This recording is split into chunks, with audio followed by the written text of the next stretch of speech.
પોરબંદરના અરબી સમુદ્રમાંથી ફરી એકવાર ડ્રગ્સનો જથ્થો ઝડપાયો છે અને આ અંગે હવે ગૃહ રાજ્યમંત્રી હર્ષ સંઘવી સંબોધન કરી રહ્યા છે. જે.એમ. પટેલ આ બાતમી ઉપર કામગીરી કરતા હતા. અમુક દિવસ પહેલાં આ બાતમી આધારે પોરબંદરથી પરત ફરતા તેમનું એક્સિડન્ટ બી થયેલ. એક્સિડન્ટમાં ફ્રેક્ચર થયેલું હતું. હોસ્પિટલમાં ટ્રીટમેન્ટ લઈ ફરી આ ઓપરેશન સફળ કરવા માટે પોરબંદર ટીમ જોડે ત્યાં ગયા હતા અને આ એટીએસની ટીમે ભારી દરિયાની લહેરોની વચ્ચેથી આ પાકિસ્તાનીઓ ભારતમાં ઘૂસતાની સાથે પકડીને આશરે 60થી વધારે ટોટલ પેકેટો અને 400 કરોડથી વધારેનું ડ્રગ્સ પકડવામાં ખૂબ મોટી સફળતા પ્રાપ્ત કરી છે. એટીએસ દ્વારા આ ઓપરેશન પાછળ છેલ્લા અનેક દિવસોથી રાત દિવસ મહેનત કરવામાં આવી છે અને આ સફળ ઓપરેશન પાર પાડતાની સાથે જ ગૃહ વિભાગ દ્વારા એટીએસની આખી ટીમને આજે 10 લાખ રૂપિયાનું ઇનામ જાહેર કર્યું છે. રાજ્યના મુખ્યમંત્રી શ્રી ભૂપેન્દ્રભાઈ પટેલે કેબિનેટમાં ગુજરાત પોલીસને, એટીએસને, એનસીબીને અને ભારતીય કોસ્ટગાર્ડને આવા અનેક સફળ સંયુક્ત ઓપરેશન બદલ બી ખૂબ ખૂબ શુભકામનાઓ આપી છે અને ખાસ કરીને મુખ્યમંત્રીશ્રીએ એટીએસની ટીમના સૌ સભ્યને બી ખૂબ ખૂબ અભિનંદન આપ્યા છે. આ બાબતે સંપૂર્ણ માહિતી આજે એટીએસમાં સાંજે 6 વાગે આપ સૌ લોકોને આપવામાં આવશે. 400 60 પેકેટ.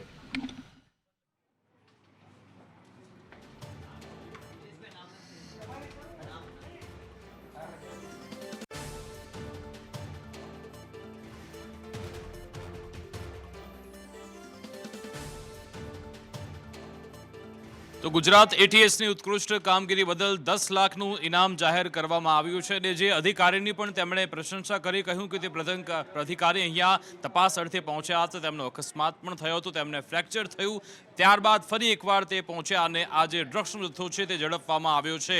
અગાઉ તેમને બાતમી મળી હતી અને આ બાતમીના આધારે છેલ્લા 15-20 દિવસથી તપાસ કરવામાં આવેલી હતી અને 6 અલગ અલગ દ્રશ્યો પણ તમે જોઈ રહ્યા છો. આ પહેલી વારની ઘટના નથી. ગુજરાતનો જે 1600 કિલોમીટરનો આ જે દરિયો કિનારો છે તે જાણે કે આ ડ્રગ્સના સોદાગરો માટે હેવન સાબિત થઈ રહ્યું છે. વારંવાર ગુજરાતમાં ડ્રગ્સ ઘુસાડવાનો પ્રયત્ન થાય છે, ન માત્ર ગુજરાત પરંતુ ગુજરાતમાં ડ્રગ્સ ઘુસાડીને આખા દેશમાં વહેંચવાનો આખો કારસો રચાતો હોય છે. જો કે આપણી જે સુરક્ષા એજન્સીઓ છે, ગુજરાત એટીએસ હોય કે પછી કોસ્ટગાર્ડ, તે તેમના જે મનસૂબા છે તેને સતત નાકામ બનાવે છે. ગત સપ્તાહે જ 3100 કિલોથી વધુનો ડ્રગ્સનો જથ્થો ઝડપવામાં આવ્યો હતો અને હવે આ એક સપ્તાહ બાદ ફરી એકવાર 400 કરોડથી વધુનું ડ્રગ્સ ઝડપવામાં આવ્યું છે અને જે અધિકારીઓ છે, જે કર્મીઓ છે, પોતાનો જીવ જોખમમાં મૂકીને આપણા દેશની સેવા કરે છે. તે માટે પણ ગૃહ રાજ્યમંત્રી હર્ષ સંઘવીએ તમામ જે અધિકારીઓ છે, કર્મીઓ છે, તેમની કામગીરી બિરદાવી છે અને એટીએસની ટીમ તેમને 10 લાખનું ઇનામ જાહેર કરવામાં આવ્યું છે તેમની આ કામગીરી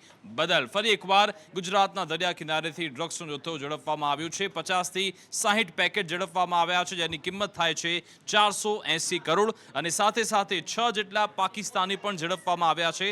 જો કે આ તમામ એ શખ્સો છે જે ડ્રગ્સ લઈને આવતા હતા. જો કે જ્યાંથી ડ્રગ્સ મોકલવામાં આવે છે, જે મેઇન સેન્ટર છે, તેને પણ તોડવું ખૂબ જ જરૂરી છે. જ્યાંથી આખો માલ સપ્લાય કરવામાં આવે છે તેને પણ ઝડપવા ખૂબ જ જરૂરી છે. તો જ આખી જે ચેન છે તે તૂટી શકે છે. કારણ કે ઘણીવાર જે વચેટિયા હોય છે તે ઝડપાઈ જાય છે પરંતુ જે મોટા મગરમચ્છ છે તે ઝડપાતા નથી. એટલા માટે જ આજે આ ડ્રગ્સનો સિલસિલો છે તે યથાવત રહેતો હોય છે. આજ અંગે જાણકારી આપશે સંવાદદાતા હિરેન ફોન લાઈન પર જોડાઈ ગયા છે. હિરેન, આખું આ જે ઓપરેશન છે તે કઈ રીતે પાર પડાયું, કેવી કામગીરી રહી એટીએસ કર્મીઓની? ગુજરાત એટીએસના એક પીઆઈને બાતમી મળી હતી અને એ પીઆઈ પટેલની બાતમીના આધારે છેલ્લા કેટલાક દિવસોથી એટીએસ આ ઓપરેશનની અંદર લાગેલી હતી. દરિયાની અંદર એટલે કે પાકિસ્તાનથી આ ડ્રગ્સ આવતું હોવાના કારણે દરિયાની અંદર જ આ બોટ પકડવી જરૂરી હોય છે ને એટલા માટે એટીએસની સાથે એનસીબી અને કોસ્ટગાર્ડની મદદ લેવામાં આવી હતી. કોસ્ટગાર્ડના ડ્રોનિયર એટલે કે જે હેલિકોપ્ટર હોય છે એની સાથે આઈસીજી એટલે કે કોસ્ટગાર્ડનું જે શિપ છે એની મદદથી આ ઓપરેશન પૂરું પાડવામાં આવ્યું છે. ગઈકાલે મોડી રાત્રે એટીએસની ટીમની સાથે રહી અને કોસ્ટગાર્ડની ટીમે આ દરિયાની અંદરથી બોટ પકડી છે. બોટમાં 60 અલગ અલગ પેકેટ છે, જેમાં 70 કિલો કરતા પણ વધુનું ડ્રગ્સ 480 કરોડ રૂપિયાનું થાય છે અને 6 પાકિસ્તાની છે પણ એની સાથે પકડાયા છે. તમામ લોકોને બોટ સાથે અત્યારે પોરબંદર જેટી પર લાવવામાં આવી રહ્યા છે. બિલકુલ આભાર હિરેન, તમામ જાણકારી આપવા બદલ, અમારી સાથે જોડાવા બદલ. આ તરફ વડોદરાની હરણી બોટ દુર્ઘટના કે જેમાં 12 ભૂલકાઓના મોત થયા હતા, 2 શિક્ષકોના પણ મોત થઈ ગયા હતા. આ કેસમાં ગુજરાત હાઈકોર્ટે મોટું હાથ ધરી સુનાવણી હાથ ધરી હતી. તેવામાં વારંવાર હાઈકોર્ટ દ્વારા દંડા પછાડવામાં આવે છે, જો કે સરકાર તરફથી કે પછી કોર્પોરેશન તરફથી કોઈ યોગ્ય પગલાં લેવામાં નથી આવતા. અને આજે જ્યારે સરકારે જવાબ રજૂ કર્યો હતો ત્યારે હાઈકોર્ટે ઝાટકણી કાઢી હતી. હાઈકોર્ટે કહ્યું કે જે અધિકારીની જવાબદારી હતી, જ્યારે લાયસન્સ આપવાની વાત હતી બોટને, ત્યારે પહેલા કેમ તપાસ કરવામાં ન આવી અને લાયસન્સ આપ્યા બાદ પણ જે સમયાંતરે તપાસ થવી જોઈએ તે તપાસ કેમ ન કરી. સાથે સાથે જે શાળા સંચાલકો છે તેમણે પણ જ્યારે આવા નાના ભૂલકાઓ માટે પ્રવાસનું આયોજન કર્યું તો પહેલેથી તેમણે ત્યાં જગ્યાએ મોનિટરિંગ કેમ ન કર્યું, કેમ તપાસ ન કરી, તેવો સવાલ કેટલાક વેધક પૂછ્યા હતા હાઈકોર્ટે. જ્યાં સુધી સવાલ છે વડોદરા મ્યુનિસિપલ કોર્પોરેશનના કર્મચારીઓનો, તો કોની પરવાનગી હેઠળ એનઓસી ઇસ્યુ કરવામાં આવ્યા હતા, કોની જવાબદારી હતી કે કોની એવી જિમ્મેદારી હતી જે વ્યક્તિએ સ્થળ પર જઈને તમામ વસ્તુઓ ચકાસવાની હતી ને જે ચકાસવામાં આવી નથી? શું સ્કૂલની એ જવાબદારી હતી નહીં કે જે સ્થળે નાના બાળકોને પિકનિક લઈ જવામાં આવી રહ્યા છે તે સ્થળે પહેલા એક પ્રાથમિક ચકાસણી કરીને તમામ વસ્તુઓની તકેદારી રાખીને એ પિકનિક ઓર્ગેનાઇઝ કરવામાં આવે? અને નામદાર ગુજરાત હાઈકોર્ટે તેવી પરમિશન આપી છે કે તમારા એટલે કે પીડિત પરિવારના જેટલા પણ ક્લેમ્સ છે તમે નામદાર ગુજરાત હાઈકોર્ટ સમક્ષ કરી શકો છો અને પીડિત પરિવારોની જે સીએ છે પાર્ટી ઇમ્પ્લિમેન્ટની તેને અલાઉ કરવામાં આવી છે. કેમ ચાર્જશીટ ફટાફટ થઈ અને આમાં થયેલી ક્ષતિઓ બાબતે કોર્ટ કેસ ઝડપથી ચાલે તેવો ઉલ્લેખ થતો નથી? કેમ લાંબી મુદત પડે છે? આ પ્રશ્નો હજી એનો જવાબ દેખાતો નથી.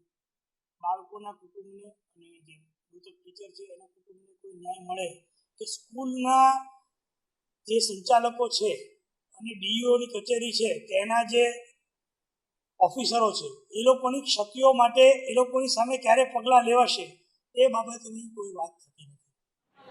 તો આમ તો દર બુધવારે ગુજરાત સરકારની કેબિનેટની બેઠક મળતી હોય છે, પરંતુ ગમે ત્યારે ચૂંટણીની જાહેરાત થઈ શકે છે, આચારસંહિતા લાગુ થઈ શકે છે. તેવામાં એક દિવસ પહેલા એટલે કે આજે કેબિનેટ બેઠકનું આયોજન થયું અને હાલ પણ આ બેઠક ચાલી રહી છે. તેમાં અલગ અલગ પ્રશ્નો પર હાલ ચર્ચા કરવામાં આવી રહી છે, જેમાં સૌથી મોટો પ્રશ્ન એ છે જૂની પેન્શન યોજનાનો. જી હા, જે સરકારી કર્મચારીઓ છે તે જૂની પેન્શન યોજના લાગુ કરવાની માંગ કરી રહ્યા છે. આ અંગે જે આંદોલન કરનારા જે મોટા નેતાઓ છે તે હર્ષ સંઘવી સાથે બેઠક પણ કરી ચૂક્યા છે. તેવામાં આ અંગે કોઈ નિર્ણય આવી શકે છે. સાથે સાથે જે આચારસંહિતા પહેલા જે બાકી મુખ્ય કામો છે તે અંગે પણ ચર્ચા કરવામાં આવી રહી છે. કયા કયા એવા કામ છે કે જે કરવાના બાકી છે. સાથે સાથે આજે બ્રેન સ્ટ્રોક બાદ પહેલીવાર કેબિનેટ મંત્રી રાઘવજી પટેલ આ બેઠકમાં હાજર રહ્યા છે.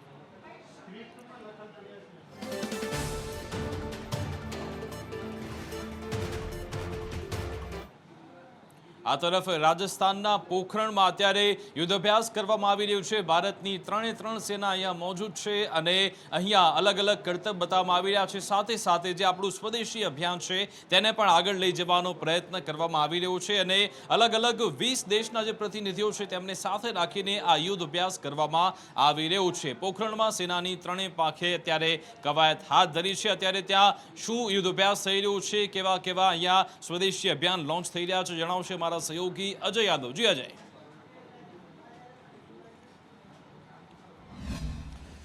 देखिए, निश्चित तौर पे भारत की तीनों सेनाओं की तरफ से राजस्थान के पोखरण में खास करके फायर रेंज में युद्धाभ्यास चल रहा है, जिसमें 20 देशों की जो सेनाएं हैं वो पार्टिसिपेट कर रही हैं. भारत की तीनों सेनाएं इसमें पार्टिसिपेट कर रही हैं और खास करके भारत की जो सेनाएं इस युद्धाभ्यास में भाग ले रही हैं वह दरअसल स्वदेशी तकनीक के आधार को बेस बना करके जो भारत के हथियार डेवलप किए गए हैं उसका प्रयोग करते हुए इस युद्धाभ्यास में हिस्सा ले रही हैं. लेकिन आज प्रधानमंत्री नरेंद्र मोदी इस युद्धाभ्यास का हिस्सा बने. न सिर्फ सेना के जो जो अधिकारी हैं उनके साथ उन्होंने फोटो खिंचवाई, बल्कि अपने संबोधन में उन्होंने कहा कि दरअसल भारत आने वाले समय में दुनिया की तीसरी आर्थिक महाशक्ति बन जाएगा, लेकिन ऐसे में भारत की सेना भी विकसित होगी। और खास करके उन्होंने जिक्र किया कि 2014 से लेकर के अब तक यानी पिछले 10 सालों में भारत की जो सेना का एक्सपोर्ट की जो ताकत है वो 10 गुना बढ़ी है। उन्होंने अग्नि 5 का सफल परीक्षण पे बधाई देते हुए आज भी उसका जिक्र किया और साथ ही साथ ये भी कहा कि किस तरह से यूपी और तमिलनाडु में जो डिफेंस कॉरिडोर बन रहा है वो किस तरह से भारत की सेना को और ज़्यादा विकसित बनाने में और खास करके स्वदेशी उपकरणों के आधार पर महारत हासिल करने में सहयोग करेगा। लेकिन साथ ही साथ उन्होंने ये भी कहा कि भारत तभी विकसित बन सकता है जब भारत आत्मनिर्भर हो, यानी कि देश की जनता के विकास के साथ साथ भारत आर्थिक शक्ति बने और साथ ही साथ सेना भी उसके साथ विकसित हो। इसका एक सामंजस्य जरूरी है। तो प्रधानमंत्री नरेंद्र मोदी इन्हीं सब चीज़ों को लेकर के वहाँ पर दौरे पे गए थे और खास करके सेना का जो युद्धाभ्यास कर रही है उसका उत्साह वर्जन भी किया। जी બિલકુલ, આભાર અજય તમામ જાણકારી આપવા બદલ. વાત કરીશું લોકસભા ચૂંટણી વિશે, કારણ કે ગુજરાતમાં ભાજપે પોતાના 15 ઉમેદવારોના નામની જાહેરાત કરી નાખી છે, પરંતુ કોંગ્રેસ પોતાના ઉમેદવારના નામની જાહેરાત ક્યારે કરશે તે સવાલ છે. ગઈકાલે જ કોંગ્રેસની સીઈસીની બેઠક મળી હતી, જેમાં એવું કહેવાય રહ્યું છે કે ઘણા બધા એવા નામ છે જેના પર મહોર લાગી ચૂકી છે. સાથે સાથે કેટલાક લોકોને તો પહેલાથી જ કહેવામાં આવી ચૂક્યું છે કે તમે તૈયારી કરવા લાગો. અને આપણે જોયું છે કે જ્ઞાનીબેન ઠાકોર હોય કે પછી ચંદનજી ઠાકોર હોય, આ બધા છે તે અત્યારે મહેનત કરવા લાગ્યા છે, પ્રચારમાં જોતરાઈ ગયા છે. પરંતુ અહીંયા ક્યાંક અસમંજસની સ્થિતિ પણ જોવા મળી રહી છે, કારણ કે કોઈને હજુ સુધી કોઈ ફોન નથી આવ્યો. સવાલ એ છે કે આખરે ક્યારે આ ઉમેદવારોના નામની જાહેરાત કરવામાં આવશે, કયા કયા નામ અત્યારે સંભવિત રીતે ચાલી રહ્યા છે, કોના નામ પર મહોર વાગશે, જણાવશે અમારા સહયોગી પ્રતિક. જે પ્રતિક.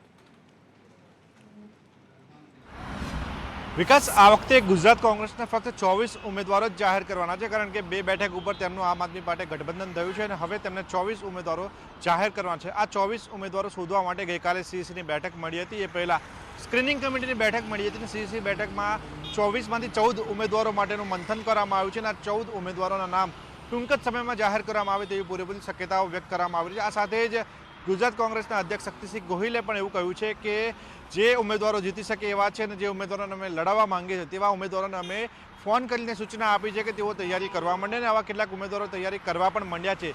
જો વાત કરવામાં આવે તો જ્ઞાનીબેન ઠાકોર બનાસકાંઠાની બેઠક ઉપરથી ચૂંટણીલક્ષી તૈયારીઓ કરી રહ્યા છે. તે છેલ્લા 3 દિવસથી જો વાત કરવામાં આવે તો અલગ અલગ સંમેલનમાં ભાગ લઈ રહ્યા છે અને લોકોને પોતે ચૂંટણી લડી રહ્યા છે અને તેમનો સાથ આપવા માટે પણ કહી રહ્યા છે. આજે થરાદના પૂર્વ ધારાસભ્ય ગુલાબસિંહે પણ એક ટ્વીટ કરીને કહ્યું હતું કે આપણા બનાસકાંઠાના બહેન ચૂંટણી લડી રહ્યા છે એટલે આપણે સૌએ તેમનો સાથ આપવો જોઈએ. આ જ રીતે અલગ અલગ નેતાઓ છે તેમને ફોન આવ્યા હોવાની વાત સામે આવી રહી છે, પરંતુ આ જે નેતાઓ છે તેઓ ખુલીને સામે નથી આવી રહ્યા, પરંતુ ક્યાંક ને ક્યાંક તે અંદરખાને તૈયારી કરી રહ્યા હોય તેવું સ્પષ્ટપણે લાગી રહ્યું છે. એટલે કહી શકાય કે 14 બેઠકોના જે ઉમેદવારો છે તે ઉમેદવારોના નામ નક્કી થઈ ગયા છે અને તે કોઈ પણ ઘડીએ જાહેર કરવામાં આવી શકે છે. સાથે જ કેટલાક સિનિયર નેતાઓની જો વાત કરવામાં તો સિનિયર નેતાઓના નામ પણ ચર્ચામાં હતા, પરંતુ એવા સિનિયર નેતાઓ હવે સ્પષ્ટ ના પાડી છે કે તેઓ ચૂંટણી લડવા માંગતા નથી. પક્ષ અથવા હાઈકમાન્ડ જ્યાં પણ કહેશે ત્યાં આગળ તે ઉમેદવારો માટે પ્રચાર કરવા માટે જશે અને પક્ષ માટે હંમેશા કાર્ય કરતા રહેશે તેવું તેમના દ્વારા કહેવામાં આવ્યું છે. એટલે કહી શકાય કે ટૂંક સમયમાં જ કોંગ્રેસના જે 14 ઉમેદવારો છે તેમના નામ જાહેર કરી દેવામાં આવશે. બિલકુલ, એટલે કે હજુ પણ કોંગ્રેસ અને ઇન્ડિયા ગઠબંધનમાં અસમંજસની સ્થિતિ છે અને આ તરફ ભાજપ હોય કે પછી એનડીએ ગઠબંધન, તેમાં એક સ્મૂથલી રીતે કામકાજ થઈ રહ્યું છે. ગઈકાલે પણ સીઈસીની બેઠક મળી હતી. હવે વધુ કેટલાક નામ જાહેર થઈ શકે છે. આખરે કઈ રણનીતિ સાથે એનડીએ ગઠબંધન આગળ વધી રહ્યું છે, ભાજપ આગળ વધી રહ્યું છે, જણાવશે મારા સહયોગી મનીષ પુરોહિત. જે મનીષ. વિકાસ, ગુજરાતમાં ભારતીય જનતા પાર્ટી એકલા હાથે જ ચૂંટણી લડે છે અને એની સાથે કોઈ ગઠબંધન નથી, પરંતુ ભારતીય જનતા પાર્ટી પાસે જે 11 ધારાસભ્યો રહ્યા છે, જેના નામ ઉમેદવારોના નામ બાકી કરવાના રહ્યા છે, સાંસદોના તો એ 11 જે ઉમેદવારો છે એના પર મંથન થઈ રહ્યું છે અને એના પર ભારતીય જનતા પાર્ટી ખાસ કરીને 3 પેરામીટર્સમાં એ લોકોને ચકાસી રહી છે. કારણ કે જે ગઈકાલે દિવસ દરમિયાન મંથન થયું ત્યારબાદ આજે પણ ગમે તે ઘડીએ નામ આવે તેવી વાતો ચાલી રહી છે, પરંતુ એ બધાની વચ્ચે જે 11 બેઠકો બાકી રહી છે એના પર ભારતીય જનતા પાર્ટીમાંથી કોણ એ નવા ચહેરાઓ છે જેના પર મદાર રહેશે. કારણ કે જે પહેલી યાદીમાં નામો આવી ચૂક્યા છે એમાંથી 10-15નો જે રેશિયો હતો એમાંથી 5 નામો એવા હતા કે જે નવા નામો હતા, પરંતુ 10 નામો રિપીટ કર્યા છે. એટલે ભારતીય જનતા પાર્ટીમાંથી એ જે ચહેરાઓ હતા કે જેને રિપીટ કરવાના હતા એ ચહેરાઓ ઓલરેડી આવી ચૂક્યા છે. તો હવે બીજી યાદીમાં ખાસ કરીને મહિલાઓ કઈ બેઠકો પર રહેશે અને ઉપરાંત નવા ચહેરાઓને સ્થાન આપવામાં આવે તેવી પૂરી શક્યતાઓ લાગી રહી છે. પરંતુ જે બેઠકો બાકી છે વિકાસ, જેમાં મહેસાણા હોય કે પછી સુરત અને વડોદરાની બેઠક હોય, એ તમામ બેઠકો એવી છે કે જ્યાં ખાસ કરીને ભારતીય જનતા પાર્ટીનું હાઈકમાન્ડ છે એ એવા ચહેરાઓની નિયુક્તિ કરવા તરફ આગળ વધી રહ્યું છે કે જેમાં ખાસ કરીને તમામ પેરામીટર્સ જોવામાં આવે. લીડ વધારવાની જે વાત છે, ખાસ કરીને ગાંધીનગરમાં અમિત શાહ છે, તો એના કારણે આખા ઉત્તર ગુજરાતમાં એક માહોલ બને પ્રકારનો, અને એવી જ રીતે દક્ષિણ અને સૌરાષ્ટ્રમાં પણ એવા ચહેરાઓની નિયુક્તિ કરવા માટે ભારતીય જનતા પાર્ટી મંથન કરતી એવું લાગે છે કે એક ચહેરાને જોઈને આજુબાજુનો આખો પટ્ટો છે એના પર એની અસર થાય. અને કદાચ એના જ માટે જેમ આપણને ખબર છે કે દાવેદારી વખતે મહેસાણામાંથી નીતિન પટેલે નામ રાખ્યું હતું, છેલ્લી ઘડીએ પાછું ખેંચ્યું ને એની પાછળના સમીકરણો જે પણ હોય, પરંતુ મહેસાણા બેઠક પરથી પાટીદાર કોઈ ચહેરો આવે તેમાં કોઈ બેમત નથી. વિકાસ, થોડા સમય પહેલા જ ગુજરાત હાઈકોર્ટમાં ગુજરાત સરકારે જવાબ રજૂ કર્યો હતો કે આગામી દિવસોમાં 12,000 કરતાં પણ વધારે પદો પર ભરતી થવાની છે, અને આ જ ભરતીને લઈ મોટા સમાચાર મળી રહ્યા છે. જી હા, આજે જ આ નવી ભરતીની જાહેરાત થવાની છે. પોલીસ ભરતીમાં 12,000 કરતાં પણ વધારે પદો પર ભરતી થવાની છે, જેમાં આ અંગે હવે સરકાર થોડી ક્ષણોમાં જાહેરાત કરવાની છે.